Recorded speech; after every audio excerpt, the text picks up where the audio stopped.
జిల్లా కొడవలూరు మండలం చంద్రశేఖరపురం గ్రామంలోని ఏకలవ్య మోడల్ రెసిడెన్షియల్ బాలికల పాఠశాలను రాష్ట్ర ఎస్టీ కమిషన్ సభ్యులు అడిత్య శంకర్ నాయక్ సందర్శించారు. పాఠశాలలోని తరగతి గదులను, నీటి వసతులు, పాఠశాల యాజమాన్యం యొక్క పనితీరు, ఉపాధ్యాయుల కొరత, మౌలిక వసతుల గురించి పిల్లలతో ముచ్చటించారు. అనంతరం ఆయన మాట్లాడుతూ పాఠశాల నందు కొన్ని సమస్యలున్నాయని, ఫ్యాన్లు, లైట్లు, బాత్రూమ్ వసతులు సరిగా లేవని, వీటన్నింటినీ వేమిరెడ్డి ప్రభాకర్ రెడ్డి, ప్రశాంత్ రెడ్డి వీరితో మాట్లాడి వారి సహకారంతో వారం రోజుల్లోపు పిల్లలకు మౌలిక వసతుల కల్పనకు కృషి చేస్తామని హామీ ఇచ్చారు.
నాకు మెసేజ్ ఈ నెంబర్కి నేను పంపించేస్తాను. వాళ్ళకి ఇచ్చి పంపించి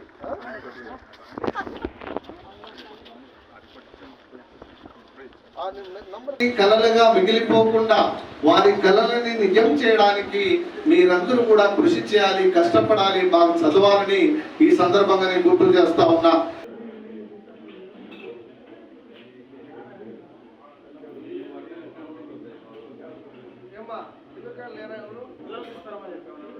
ఇవాళ ఎస్టీ కమిషన్ టూర్ ప్రోగ్రాంలో భాగంగా నెల్లూరు జిల్లాకు రావడం జరిగింది.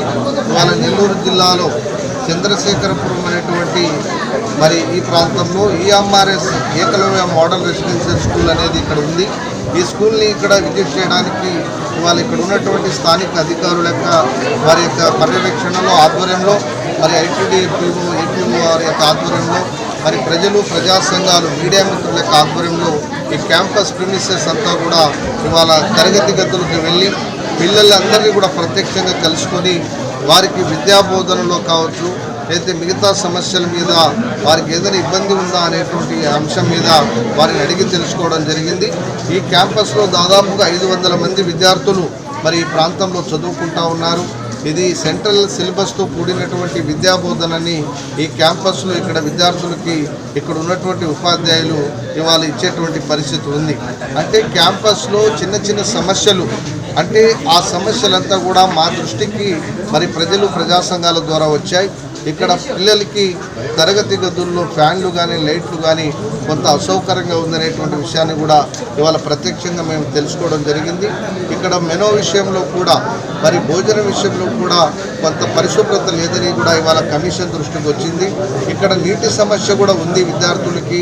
ఇక్కడ బాత్రూమ్ సంబంధించినటువంటి అంటే వాటికి సంబంధించిన సమస్యలు కూడా ఉన్నాయి. అక్కడ డోర్స్ కానీ, లైట్స్ కానీ అక్కడ హైజీనిక్గా అక్కడ పరిశుభ్రత లేకుండా ఆ వాతావరణం అంతా కూడా అపరిశుభ్రంగా ఉందని కూడా ఇవాళ కమిషన్గా అధికారుల యొక్క సమక్షంలో తెలుసుకోవడం జరిగింది. ఈ సమస్యలే కాకుండా ఇవాళ విద్యార్థులకు ఏ సమస్య ఉన్నా కూడా ఆ సమస్యలని అధికారుల ద్వారా మినిట్స్ రూపంలో ఒక రిప్రజెంటేషన్ తీసుకొని దాన్ని గౌరవ రాష్ట్ర ప్రభుత్వాన్ని